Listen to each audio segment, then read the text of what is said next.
Hihintayin ko po dito na ipersona nung grata itong si Busita ng Davao City. Yari dito si Busita. Anak ng kamote, uminit si Kung Pulong kay Busita dahil sa pang-iipal ng naturang former representative na si Busita sa Davao City. Hindi po ito nagustuhan ni Kung Pulong Duterte kaya uminit po ang ulo. Binanatan po ni Kung Pulong itong si Busita. Damay po dito kasama si Tuta Soto.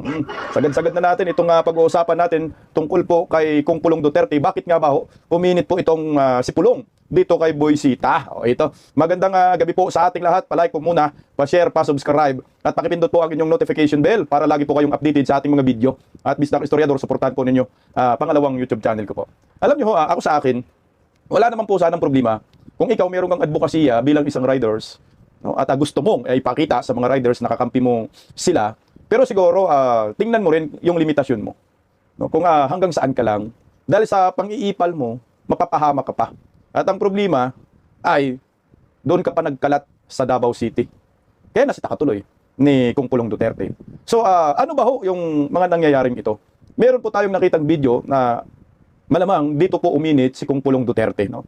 Dahil lumalabas ay nakikialam itong si Busita sa local government, yung kanilang sariling mga sinusunod na mga batas yan, no? Mga city ordinance tawag dyan, mga ordinansa. So dapat hindi ka nakikialam talaga. Lalo pa, dumayo ka pa ng Davao, nailayo ng Davao, nasa Mindanao.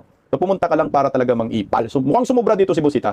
Panoorin po natin yung video ito at himay-himay natin bakit nga ba uminit si Kung Pulong Duterte. At siyempre, basahin din po natin ang banat ni Kung Pulong Duterte kay Busita. Kasi naghahanap ako ng video, bakit nga ba, ano bang dahilan? So ito, malamang ito na po yun, pakinggan natin.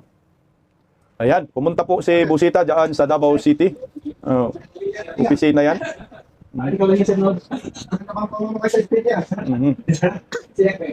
Ayan. So I think LTO po ito, tama ba? Nahanap yung hipi. Ayan, welcome to home of Davao City finest riders. So para talaga to sa mga riders. Ito, pakinggan po natin kung anong ordinansa ang pinapakialaman ni Busita. Official paper ang mayor. Sa Mapler. So yung concern tungkol sa Mapler, yung tambotso na maiingay, di ba ho? Yun yung pinunta talaga ni Busita dyan. Ang Davao City kasi talagang mahigpit po dyan sa mga motorista na mayroong mga tambotso na maiingay. Di ba ho, nung panahon ni former President Duterte, inadapt din po yan national. Inuhuli talaga yung mga Mapler, yung mga tambotso sinasagasaan. Ganun po ang mga Duterte. Kasi nga nakakadisturbo po yan. Ito yung concern ni Busita. Pumunta talaga ng Davao. Hindi yan bumili ako sa isyon.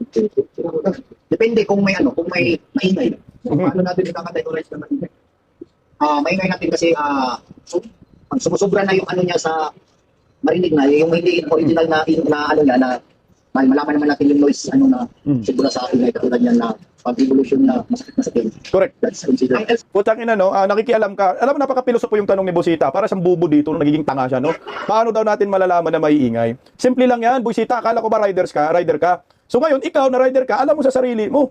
Kung yung tambutso mo ginagamit ay maingay ba? Kung pinalitan mo, nilagyan mo ng Mapler, yung original na tambutso na binili mo yung motorsiklo mo sa tindahan, pinalitan mo ng Mapler, kaya maingay. Kahit anong rason mo dyan, no, basta Mapler, yung tambutso mo, matik yan, ipinagbabawal yan sa City Ordinance sa Davao. Kaya wag kang makialam, kahit gaano ba yung hindi ba masyadong maingay, or yung katamtaman na naingay, basta Mapler yan, tanggal talaga yung tambutso mo, pag revolution yan, maingay yan, yung pitpitin talaga yan, anak ka ng kagawang Busita, mabubuisit talaga tao sa'yo. Kasi Tiger, pagka ilang pinag Tiger, may transformation. Usually, hindi kami natakpihin. Usually, sinabihan namin sila na yung yung nakarito din. Usually, pag mga ganyan, lalo na nandiyan kami sa daan. Nagdumaan sila sa amin. Hindi namin sila napis. Kaya namin yung tambutsong silitan. Kasi ito, may inform din na silitan yung tambutsong. Hindi namin sila. Illegal format tayo. Like, tulad ng pagdili niya, hindi na siya ito ang food stock na. May modification na. May butas na yung yung tambutsong na, ginawang mas na. Ginawang ba? Kung hindi na siya butas niya. Anak ng kagawang Busita, no, sasabihin mo, paano nagiging illegal? Illegal nga dahil nilagay yung tambutso mo Mapler na, mabawal nga yung Mapler dyan sa Davao. Kaya illegal, wag kang makialam sa City Ordinance. Ngayon, masyado kang galing-galingan yan at sinisita mo yung mga personnel ng Davao, mukhang wala ka na doon sa wala ka na sa lugar. Kumbaga, na-overpower mo na itong mga empleyado dyan sa Davao. Tapos ikaw, putang ina, or ano ka na, civilian ka na, hindi ka na kongresista, at saka ang layo po ng di ba, taga Cavite ka, napunta ka sa Davao para sa mapler lang, anak na kamote. Oh. Hindi nga tuloy sir, awawa tuloy yung si sir, nagrarason pa dito sa tao mo lang kwenta. Talaga ng kay sir, sumaingay na yun. That's the time na sinabihan namin siya, sumusobra ng motor niya. Sinisita pala, no? Sinisita lang muna, no? Uy, tumay, yung tambutso nyo, sobrang ingay, ayusin nyo yan. Illegal yung pagkabit ninyo ng mapler. So yun ang sistema, oh. Sinabihan namin siya na siya surrender ng tambutso. So pag nahuli ka pala dyan, no, nahuli ka sa Davao, automatic, yung tambutso mo, babaklasin mo yan, isosurrender mo. So yun yung ordinansa, sabi man ni sir. So makikita mo naman, ma-determine mo naman kung mapler po yung tambutso or hindi. Sila pa araw-araw nasa kalsada. Kaya hindi mo po pwedeng sabihin mo ni Boysita na, uy, paano nagiging illegal? Ano ba yung batayan? Pinalitan mo na nga yung original mo ng tambutso na bumili ka, minumodify mo, pinalitan mo ng mapler. Tuloy. Oh, so hindi kasi naman ako. Ang recommendation ng LTO, kapag nagli ka sa tambutso mo maingay. At nandiyan ng lugar. Meron kami yan. Kasi tayo, unfair sa riders, na pinapulit natin na parang kaya, wala ba natin isang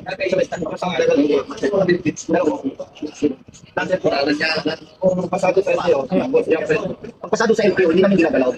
Ang basis lang ng ginagalaw namin, yung yung rules na sa Clean Air Act, yung city ordinance, yun ang sinusunod namin. Pero kaya, pag sinabi maingay. Mabalikan naman tayo. Sige, pag sinabing maingay, sobrang ingay ka talaga. Alam nga namang sabihin natin na original pa rin yan. Tama ka dyan. Putang na, piloso pa lang dito si Busita. Hindi, ano pala yan? Hindi pala opisina ng LTO yan. Yung office na yan. Parang traffic enforcer, tama ba? Traffic enforcer sila dyan. Sila po yung nanghuhuli ng mga maiingay ng mga motorsiklo dyan sa Davao. Yung may mapler. Baka may nagsumbong. Nagsumbong ba kay Busita na hinuli sila dahil sa mapler, anak ng buang. Alam, Busita, wala kang karapatan dyan. Sa akin kasi nga, city ordinance yan. Pwede ka mapersona ng grata.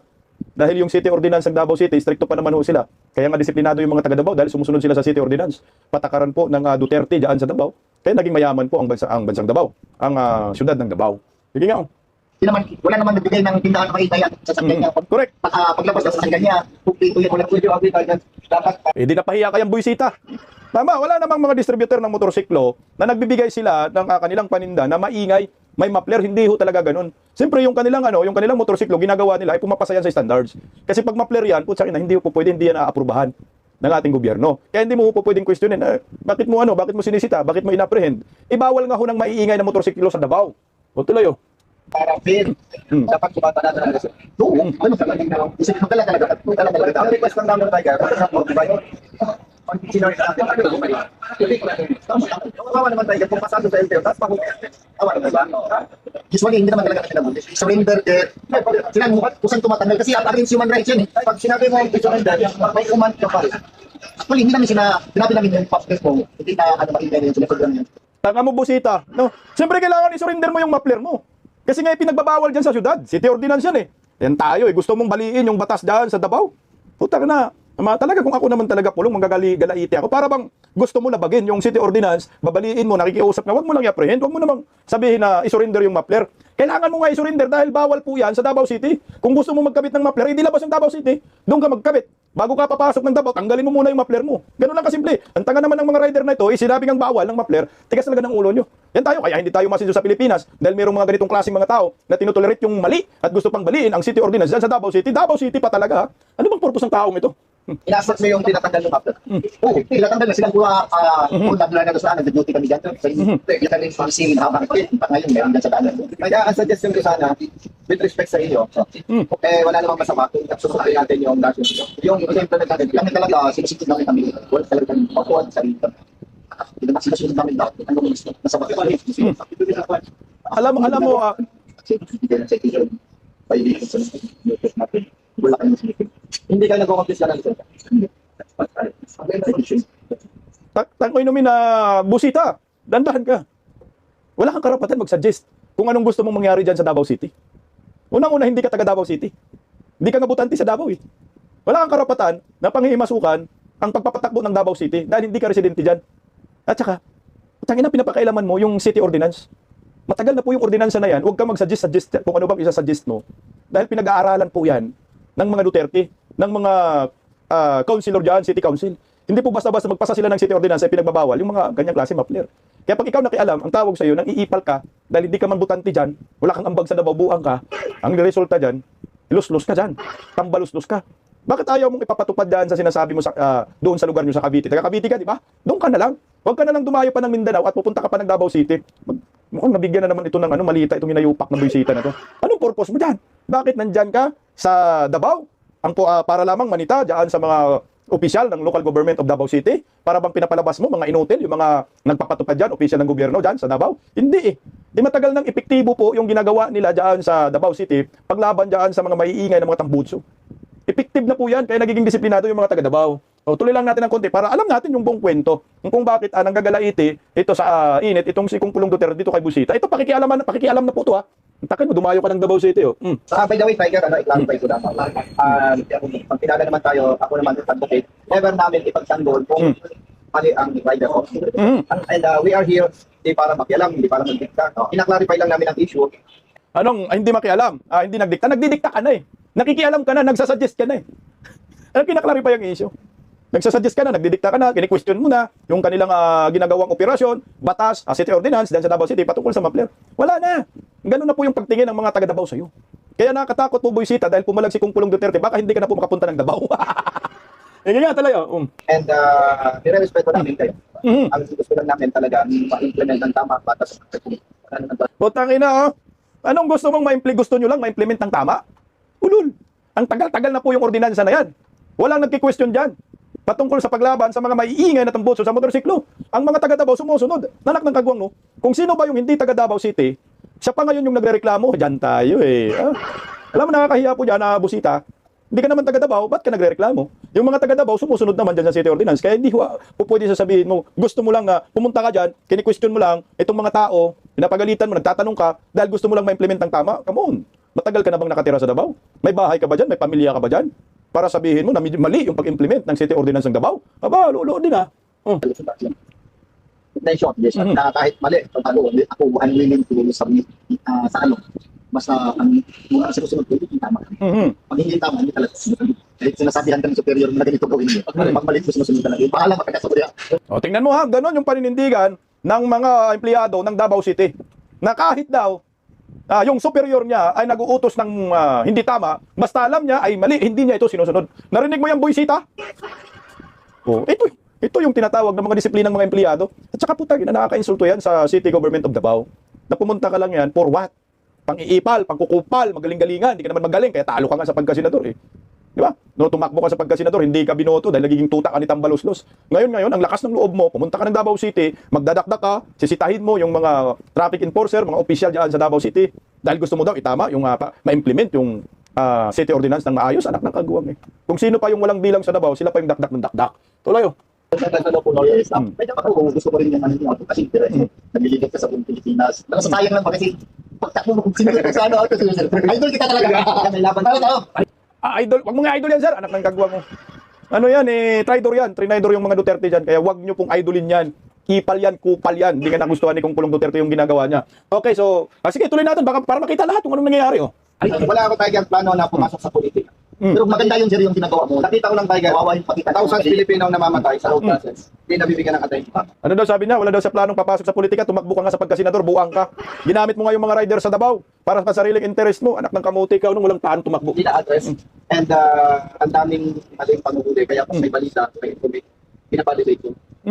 Kung ako rin, mas gusto ko ngayon ginagawa niya is information campaign na i-spread yung advocacy yung para sa mga riders, na sa mga motorsiklo. Kasi lahat tayo. Sir, wag mo nga yang-aangaan yan, sir. Walang kwenta yan, sir. Manggagamit yan, eh. Ako nga, kung ako dyan, hindi ko yan sasagutin. Bakit kita sagutin, sir? Hindi ka naman taga Davao, sir. Malis ka na lang, sir. Wala kaming pakialam sa'yo. Basta kami dito, kung anong utos ng City Government of Davao, yung ordinansa, sinusunod namin yan dahil pinapasa. Ito po yung kinainitan po dyan ni Pulong Duterte. O ito ha, hindi po nagustuhan ni Pulong Duterte ang paninita ni Busita sa I think Davao City Traffic Enforcer po tungkol sa Mapler. Alam mo kasi yung Mapler kasi City Ordinance po yan, matagal na po talaga yan. Pinipit-pit po yan. Ito po yung sabi ni Pulong Duterte. Basahin ko lang yung medyo mahaba po yung post ni Pulong Duterte sa kanyang social media. O narito po ha, para sabihin natin. Kasi nga ako sa akin malaking insulto po yan para sa part ko. No? Sabi ni Pulong Duterte, nakapagtataka talaga sa laki ng Pilipinas, dito pa sa Davao na piling umiksina ni Mr. Busita. Wala namang katungkulan na yan si Busita, ipal na lang yan eh. kung makasigaw sa mga city employees na maayos namang ginagawa ang trabaho nila, akala mo siya ang hinahalal ng mga Davao-inyo para mamumuno sa syudad. Putang ina, yali ka talaga, Buisita. You were not elected here. Di, ang sakit nun. Our people chose their leaders. Respect that. Tingnan mo. Wala na pumunta lang mang-ipal For your information, my city ordinance number 0334-12, the Comprehensive Transport and Traffic Code of Davao City. Hindi ito basta trip lang ng LGU.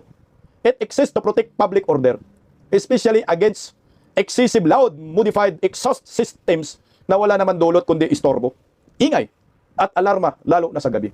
Maingay talaga yan, kagaya dito sa amin. Grabe ang mga mayayabang. Ang yayabang ang muffler dyan, putang inumin talaga. Lalo na pag sa gabi, tulog ka, sarap ng tulog mo. Kahit sa umaga, biglang may dadaan dyan sa kalsada, tapat ng bahay ninyo, sakit sa tainga, mabubuisit ka talaga. Davao values discipline. Davao values peace and quiet. Hindi ito about pagpapasikat. It's about protecting communities, especially families, elderly residents, at mga batang natutulog sa gabi.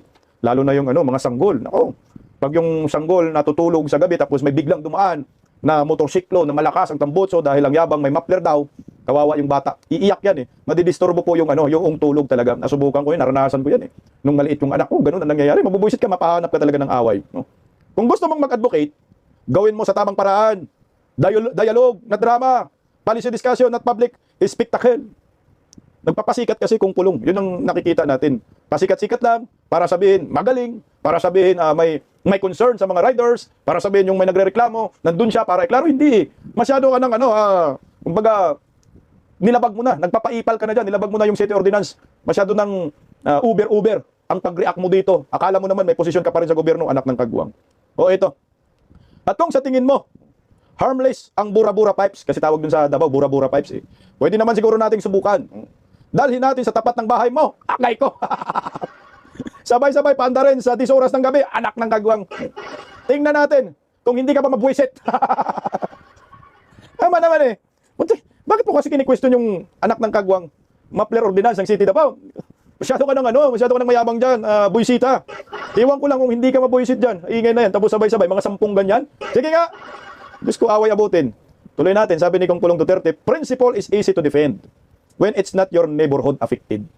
Kaya nga, siya, taga Cavite naman, pumunta ka pa ng Davao City, anak na kamuti ka Sa mga Davaoin yung motorista, sumunod tayo sa batas. Tama. Huwag kayo sumunod kay Busita. Kung may kailangan ng yandahan, ang ordinansa, may proseso. Dadaan talaga yan sa City Council yan. Hindi pwedeng pag-grandstanding dyan. The local government is open to consultation. O dapat dyan, doon siya pumunta sa pinaka-opisina ni Mayor Basti. That's how governance works. Not through shouting matches, but through legislation and public dialogue. Oh. Hindi yung putang ina, magdala ka ng vlogger. Tapos mag-criticize ka, o magmayabang ka, sasabihin mo may problema ang pag-implement ng city ordinance, sino ka ba? Taga Davao ka, buang ka. Ito, criticism is welcome. Okay naman, wala namang problema sa criticism. But arrogance is not. Aray ko. Davao will always choose order over noise. Naman. Mas maganda yung tahimik kaysa maingay, anak ng kamote. Maingay na nga yung asawa mo, maingay na nga yung nanay mo. Pati ba naman yung mga tambutso mag-iingay pa? Ayaw syagit, Huwag kang mag-ingay dyan. Huwag kang mag-iingay dito, bay. Ito Tagalogin na natin. Huwag kang mag-iingay dito. Kay ikaw lang ang bingi. Hindi na marinig yung muffler, sabi.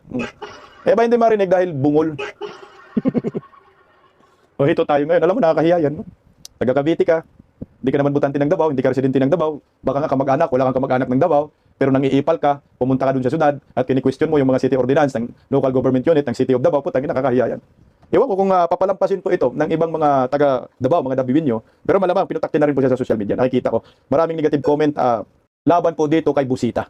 Talagang makakatikim ka ng criticism dyan, Busita, at bubugbugin ka talaga sa social media ng mga DDEs, ng mga Davawinyo. Kasi tama lang naman talaga.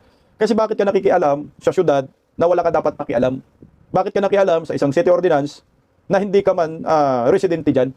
Yan ang mahirap dyan, di ka nga butante. Nakilala ka lang naman dahil sa mga asta mo na ganyan, ginagamit mo yung mga riders, pero wala na rin po sa lugar yung mga inaasan mo dito, Busita. Dahil ang tinatamaan po ay yung ordinansa ng Davao. Hindi po pwedeng sundin ka. Kung ano po yung city ordinance, ipapatupad ng isang syudad. Hindi lang naman po Davao ang may city ordinance. Marami pong syudad na lahat mayroong city ordinance. Ngayon, kung pinagdiskitahan mo yung City Ordinance ng Davao, pakisabi po doon sa rider ko no, na mayroon bang nagreklamo na rider, na wag na lang po tumira ng Davao dahil sa Davao City, ang mga tao dyan ay mga disiplinado. Yung lugar na yan para lamang sa mga disiplinadong tao. Kaya ikaw, Busita, kung itotolerate mo yung mga kagagawa ng mga riders na hindi maganda, bawal ka sa Davao. Umuwi ka na lang ng Cavite at manguyot ka na lang. At hihintayin ko po dito na ipersona nung grata itong si Busita ng Davao City. Yan ang pinakamagandang sukli dyan.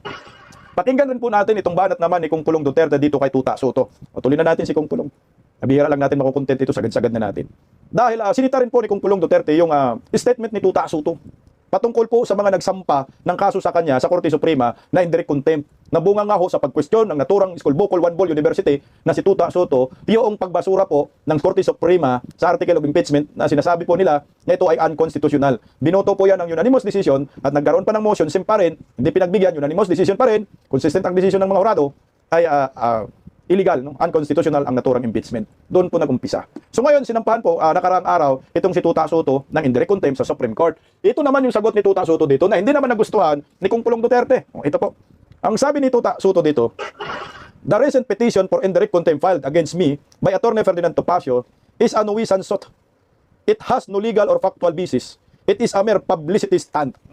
Publicity stunt lang daw, wala daw basihan. Paano po nagiging walang basihan yung pagsampa ng indirect contempt sa inyo, Tuta Soto? Alam ng sambayan ng Pilipino, tahasang mo sinasabi sa mga interview, sa mainstream media, may mga post ka pa, na hindi mo nagustuhan ang pagdesisyon ng Korte Suprema sa pagbasura ng impeachment laban kay Vice President Inday Sara na pagdeklara ng unconstitutional. Meron ka pang dagdag, overreach daw ang ginawa ng Korte Suprema. Kaya ang nangyayari, gusto mo ay magkaroon ng tsa-tsa-tsagi. Bulbul ka na ba? Gusto mo ng tsa-tsa, Tuta Soto? Na hindi naman ho yan hinayaan ng mga kagayang abogado ni Atty. Ferdinand Topacio, yung pambubuli mo sa Korte Suprema, yung pagki-question mo ng kanilang integridad at kanilang desisyon, ang pagdesisyon, ang pagpuna mo sa kanilang pagbalangkas ng batas sa ating bansa. Hindi po yan karapat-dapat. Kaya dapat talaga masampahan ka ng indirect contempt at makulong kang buang ka. O ito, ang sabi po dyan ni Kung Pulong Duterte, sagad-sagad na natin si Kung Pulong Duterte. O ito, statement ni Kung Pulong Duterte tungkol po sa pahayag ni Tuta Soto na publicity stunt lang daw yung pagsampa sa kanya ng indirect contempt. Takot siguro itong makulong. No?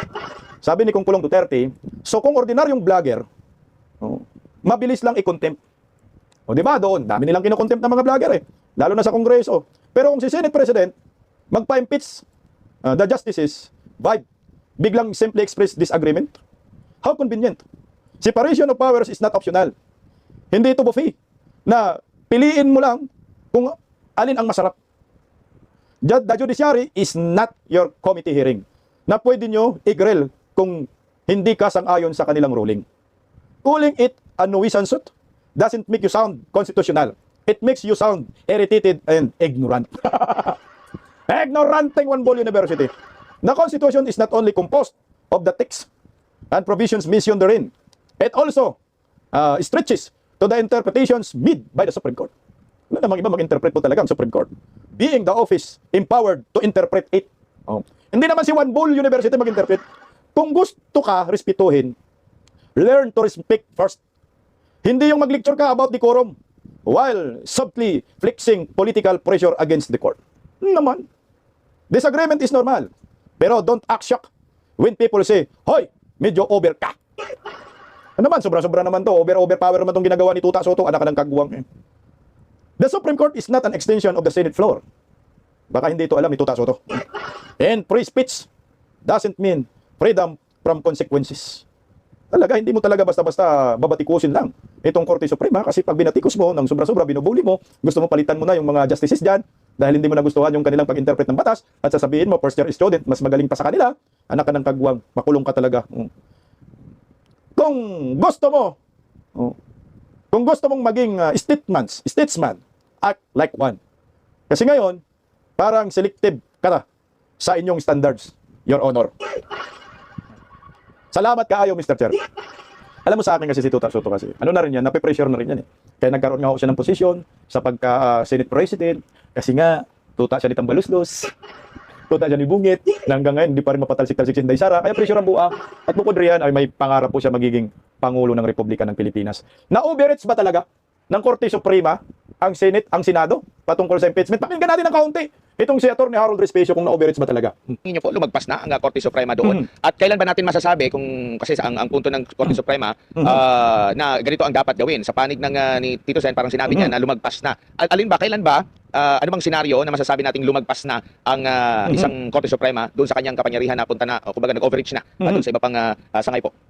Dito sa desisyon na ito, hindi lumagpas ang Supreme Court. Tandaan natin na ang Supreme Court ang final na nag-i-interpret kung ano ang ibig sabihin ng saligang batas. Ang nakalagay sa saligang batas ay bawal na mag-file ng impeachment complaint within 1 year after initiation ng prior impeachment complaint. So, ano ang nangyari? Noong December, merong mga impeachment complaint na ipinasa at inirefer nung January sa Committee on Justice yung mga impeachment complaint. Ayon sa Supreme Court, yun yung point na initiated na yung impeachment complaint. At from there, bawal nang magsampa pa ng impeachment complaint within 1 year. Pero ano ang ginawa ng House of Representatives? Noong February ng 2025, nagpasa sila ng complaint through votes ng 1/3 ng members of the House para isubmit na yung articles of impeachment papunta doon sa Senado para umpisahan na yung impeachment trial. Tandaan ninyo, yung ginawa ng House of Representatives noong February ay hindi pareho sa mga impeachment complaint na nai-refer na sa Committee on Justice. Therefore, yung ginawa nila noong February ay within the 1-year bar rule. In other words, in-apply lang naman ng Supreme Court kung ano ang isinasabi sa batas. Kasi nga naman, hindi pwedeng sunod-sunod ang impeachment complaint na ipinapasa mo laban sa isang impeachable officer dahil iniistorbo mo siya sa kanyang paggawa ng trabaho. Dapat, ang ginawa ng House of Representatives noon ay yung naunang mga impeachment complaint na nasa Committee on Justice, dapat yun yung in-elevate nila sa Supreme Court. Hindi dapat sila gumawa ng kanilang sariling impeachment complaint. Okay, sapat na yun na sasabihin po nating walang overreach na ginawa ang Supreme Court. Ang merong over, si Tuta Soto. Over, ignorance, overreach. Kagaya ni Buisita. Ignorance, overreach din. Dahil hindi nila alam ang city ordinance ng Davao City. Ayan, sama-sama kayong mga hunyango kayo. Mga walang kwenta. Ito'y nakakahiya. Buisita, huwag kang makialam sa Davao City.